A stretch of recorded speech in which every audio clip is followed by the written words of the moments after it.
రహీం. నా పేరు షేక్ రంజాన్. మాది కాశీవారిగూడెం గ్రామ పంచాయతీ, తిప్పర్తి మండల్, జిల్లా నల్గొండ. మీరు సర్పంచ్ గెలిచిన తర్వాత మీ గ్రామంలో కార్యక్రమాలు చేపట్టారు.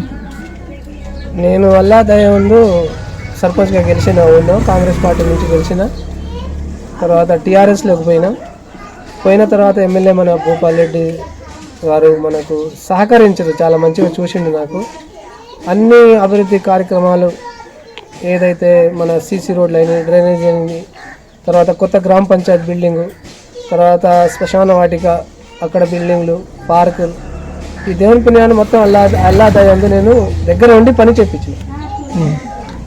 అయితే బీఆర్ఎస్ పార్టీ ప్రభుత్వం ఉన్నప్పుడు ఎటువంటి సంక్షేమ పథకాలు మీ గ్రామ అందించగలిగారు మీరు? మా గ్రామ పంచాయతీకి కొత్త భవనం టీఆర్ఎస్ ప్రభుత్వం నుంచి వచ్చింది. తర్వాత ఈ సీసీ రోడ్లు అయినా ఏదైనా కానీ ఇప్పుడు ఎమ్మెల్యేగా అదే ఆయన భూపాల్ రెడ్డి సార్ ఉండే, తర్వాత గవర్నమెంట్ టీఆర్ఎస్ ప్రభుత్వమే ఉండే కాబట్టి దాని సహకారంతో మాకు సీసీ రోడ్లు అయినా ఏ వస్తువు అయినా కానీ మంచిగానే జరిగింది. తర్వాత మళ్ళీ ఎలక్షన్లు వచ్చినప్పుడు నేను కాంగ్రెస్ పార్టీ నుంచి గెలిచిన కాబట్టి మళ్ళీ నాకు ఏదో నాకు ఒక నైట్లో ఎట్లా అనిపించింది. నాకు మా వెంకరెడ్డి సార్ ఉన్నాడు, మాకు మంత్రిగా నాకు సహకరించిండు. మరి ఏదో నేను పని చేయడానికి దాంట్లోకి పోయినా, నాకు తెలియకపోయినా మళ్ళీ నేనైతే మళ్ళీ ఈ సొంత గూటికి చేరాలనే నాకు ఒక ధ్యాస వచ్చింది.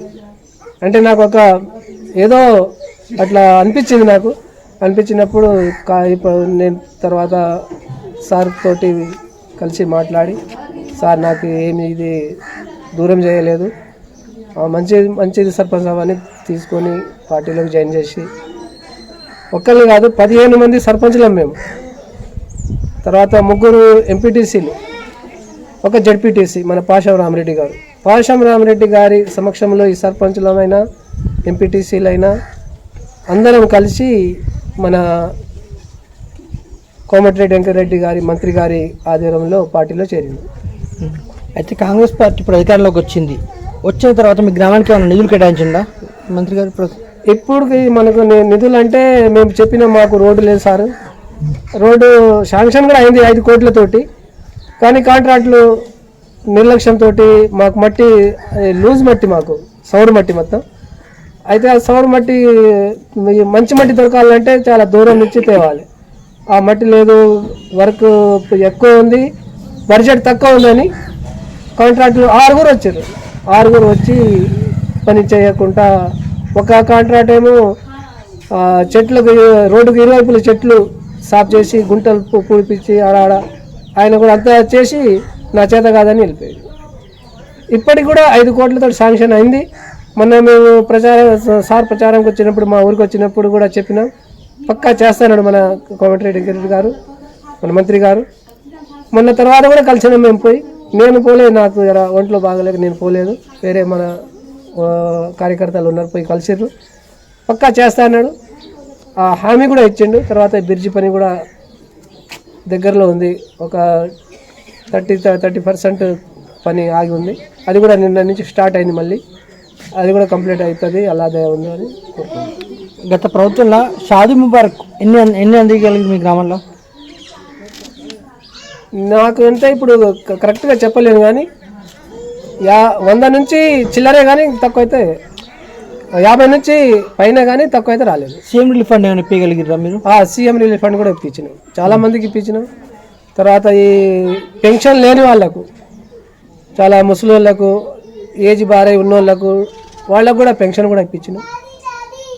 చాలా నా చేతనంత వరకు నా చేతిలో ఎంత పవర్ ఉందో అంతవరకు నేను అందరికీ సహాయం చేసిన. కొందరు చనిపోయి ఉంటే వాళ్ళకు కూడా తినాలకని చనిపోయిన వాళ్ళకు కూడా సహాయం చేసినాం. సార్గా మన పాషం రామరెడ్డి గారు జడ్పీటీసీ, ఆయన నుంచి కూడా సహాయం అందింది మా ఊరికి. గతంలో డబుల్ బెడ్రూమ్ ఇల్లు ఉన్న మీ గ్రామానికి వచ్చినాయి సార్? డబుల్ బెడ్రూమ్ ఇల్లు 30 ఇళ్ళు మాకు వచ్చినాయి. అందరూ పాత ఇళ్ళు ఉంటే కూలగనుకొని కొంతమంది ఒక 10-20 మంది దానికి తీసేసి పిల్లర్లు పోసి అట్లా ఆపేసారు. ఇక ఈ గవర్నమెంట్ చేంజ్ అయింది కాబట్టి పని ఆగిపోయింది. మళ్ళీ మన గవర్నమెంట్ రేవంత్ రెడ్డి, ముఖ్యమంత్రి రేవంత్ రెడ్డి గారు మొన్న ఈ ఇందిరమ్మ ఇళ్ళన్నీ తీసారు. అందులో వస్తే మాత్రం అందరూ మళ్ళీ కట్టుకుంటారు. ఈ కాంగ్రెస్ పార్టీ ప్రజాపాలన సంక్షేమ 6 గ్యారంటీ పథకాలు ఉన్నాయి కదా సార్, దీని మీద ప్రజల స్పందన ఎట్లా ఉంది సార్?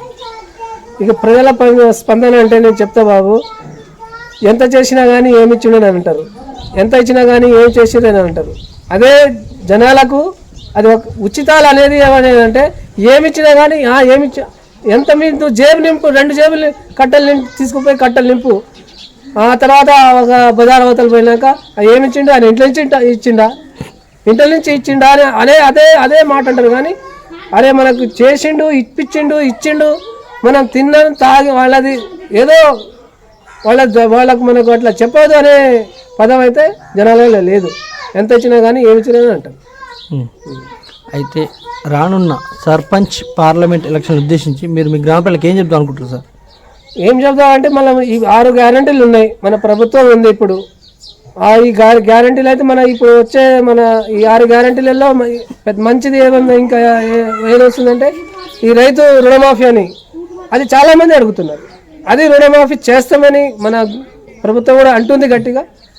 అదే ఇక ఈ 6 గ్యారంటీలనే ఈ పార్లమెంట్ ఎలక్షన్లకు ముందుకు తీసుకుపోయి ప్రచారం చేసి జనాలకు ఎక్కువ మంది ఓట్లు వేపించే బాధ్యత తీసుకుందామని అనుకుంటాం. అయితే నిన్న బీఆర్ఎస్ పార్టీ అధినేత కూతురు కవితను లిక్కర్ స్కామ్లో అరెస్ట్ చేశారు కదా సార్, దాని మీద ప్రభావం ఈ ఎలక్షన్లో చూపించే అవకాశం ఉందా? లేదా కాంగ్రెస్ పార్టీ బీజేపీ కుమ్మక్కయ్యి ఇట్లా చేసారు అని చెప్పేసి అంటారు కదా. ఇక దాని గురించి మనం చెప్పటం కూడా అది తెలియని సమస్య, అది మనకు చాలా దూరంది. అది అంత దూరం నేను పోలేను కాబట్టి అది అయితే నాకు చెప్పలేను. ఒకవేళ అవకాశం వస్తే వచ్చే సర్పంచ్ ఎలక్షన్లు కానీ స్థానిక సంస్థలు ఎంపీ జడ్పీసీలో కానీ మీరు పోటీ చేసే అవకాశం ఉందా? ఆ అల్లా దయవందు ఇంతకుముందు నేను సర్పంచ్గా అవుతానని నేను అనుకోలేదు.